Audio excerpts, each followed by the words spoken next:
সালাতে দোয়া কবুল হয়। সালাতে দোয়া কবুলের 3 জায়গা। একটা হচ্ছে তাকবীরে তাহরিমার পরে আমরা সানা পড়ি না, আমরা তো একটা পড়ি। আল্লাহর হাবিব সুন্নাহ এবং নফল নামাজে আরো পড়তেন সানা, ওই দোয়া কবুল হয়। 2 নম্বর জায়গা সালাতে সেজদায় পড়ে দোয়া করলে কবুল হয়। আকরাবু মা ইয়াকুনুল আবদু মির রাব্বিহি ওয়া হুয়া সাজিদ ফাকসিরু ফিহি দুআ। বান্দা যখন সেজদায় লুটিয়ে পড়ে বান্দা আল্লাহর সবচেয়ে কাছে চলে যায়। তা কিন্তু বিশ্বনবী বলে সেজদাটা তোমার রবের কুদরতি পায়ের উপরে পড়েছে। সেজদায় পড়ে দোয়া করেন।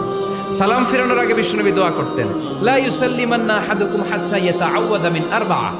আল্লাহর হাবিব বললেন 4 জিনিস থেকে পানাহ না আছে আমার কোন উম্মত যেন সালাম না ফিরায়। তারা যেন পড়ে আল্লাহুম্মা ইন্নী আউযু বিকা মিন আযাবিল কবর, আউযু বিকা মিন আযাবি জাহান্নাম, আউযু বিকা মিন ফিতনাতিল মাহইয়া ওয়াল মামাত, আউযু বিকা মিন ফিতনাতিল মাসিহিদ দাজ্জাল। আল্লাহ কবরের আযাব থেকে বাঁচাও, আল্লাহ জাহান্নামের আগুন থেকে বাঁচাও, আল্লাহ জীবন মরণ